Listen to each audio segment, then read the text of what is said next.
9월 1일 금요일 진영별로 계수하되란 제목으로 민수기 1장 1에서 19절의 말씀입니다. 사랑의 하나님 감사합니다. 8월 한 달간도 우리를 지켜주시고 또한 9월을 이렇게 시작할 수 있는 은혜를 주심에 감사합니다. 이 시간 하나님의 말씀을 묵상하길 원합니다. 이 시간을 통하여서 하나님 말씀이 들리고 복음이 들리기 원합니다. 말씀대로 믿고 살고 누린 인생이 되게 하시고 9월 한 달간도 우리와 함께하여 주시옵소서. 이 시간에도 우리와 함께 하실 것을 믿으며 감사드리옵고 예수님의 거룩하신 이름으로 기도드립니다. 아멘. 본문의 말씀입니다.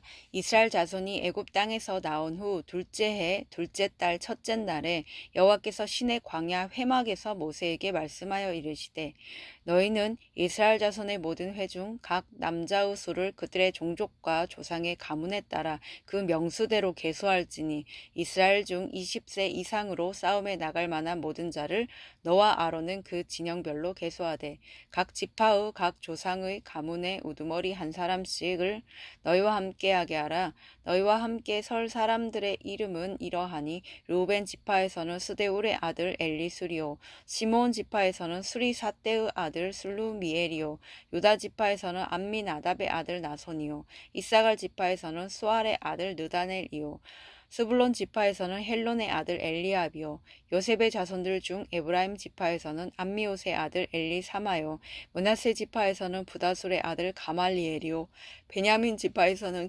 기드오니의 아들 아비단이요, 단 지파에서는 암미사떼의 아들 아이에셀이요, 아셀 지파에서는 오그란의 아들 바기엘이요, 갓 지파에서는 두엘의 아들 엘리아삽이요, 납달리 지파에서는 에난의 아들 아이라인이라 하시니 그들은 회중에서 부름을 받은 자요 그 조상 지파의 지휘관으로서 이스라엘 종족들의 우두머리라.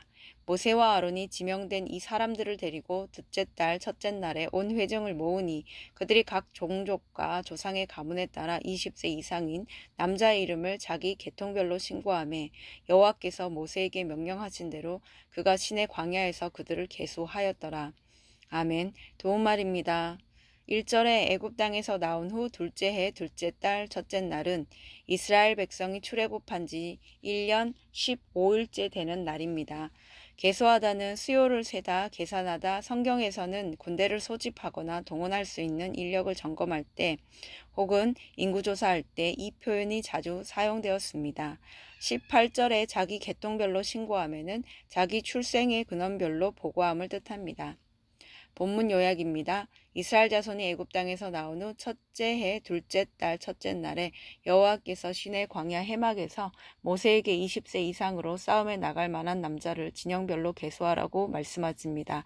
그리고 이 일을 위해 각 지파에서 우두머리 한 사람씩을 선발하여 모세와 아론을 돕게 하십니다.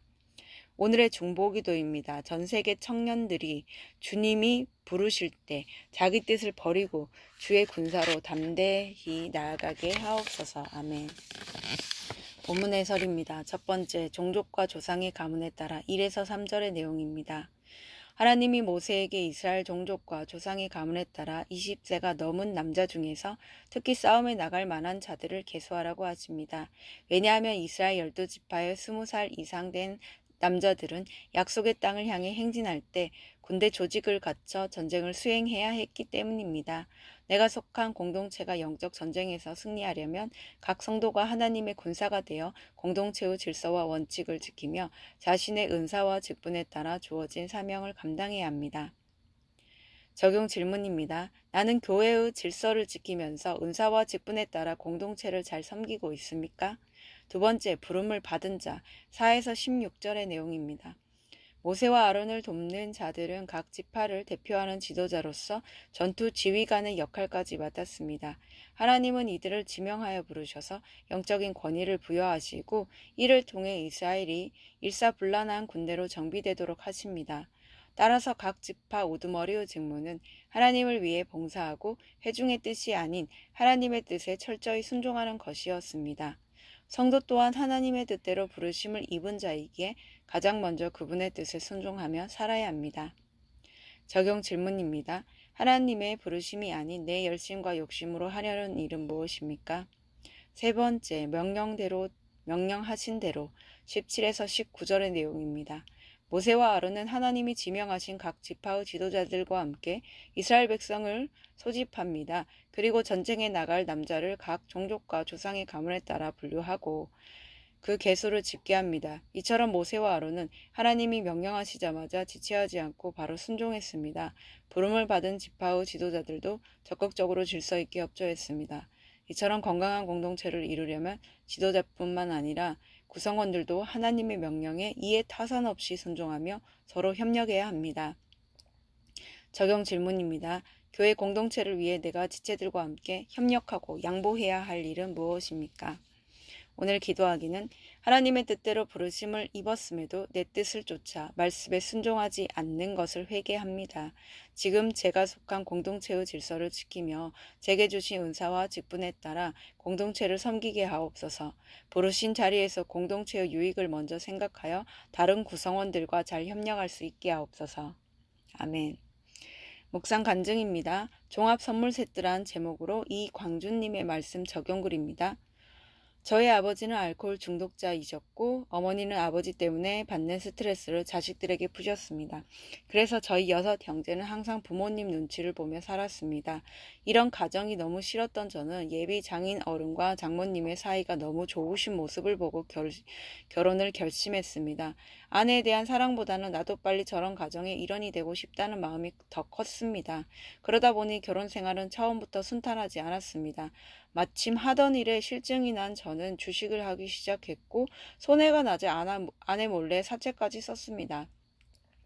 그러다 빚이 도저히 감당이 안 되어 아내에게 이야기했는데 아내는 그 빚을 갚아주었습니다. 그럼에도 제가 계속 몰래 주식을 하니 아내는 제게 겁을 주려고 이혼 얘기를 꺼냈습니다. 그때 저는 오히려 잘 되었다 싶어 얼른 이혼 서류를 제출했습니다. 그러다 이혼 조정 기간에 저희 부부는 지인의 소개로 처음 교회를 찾게 되었습니다. 그리고 그날 설교에 은혜를 받아 양육 후 세례까지 받았습니다. 평생 불교를 믿어온 저를 하나님이 이스라엘 자손 중 남자의 수를 계수하라고 하시는 것처럼 하나님의 백성으로 계수해 주시는 것 같았습니다. 이후 저와 아내는 부부 소그룹 모임에도 나갔습니다. 그런데 그곳에서 아내가 사실 저의 남편은 주식을 할 뿐만 아니라 신혼 초에 바람도 피웠고 음주운전도 4번이나 걸린 죄의 종합 선물 세트예요. 라고 펑펑 우는데 저는 정말 쥐구멍이라도 들어가고 싶었습니다. 그런데 신기하게도 그렇게 아내의 폭로를 듣고 집에 오는 길이면 저도 아내도 마음이 후련해지는 것을 경험했습니다. 얼마 전에는 저의 간증을 들은 한 여자 집사님이 아내에게 아니 어떻게 저런 남편하고 살았어요? 라고 하셔서 무척 부끄럽고 창피했습니다.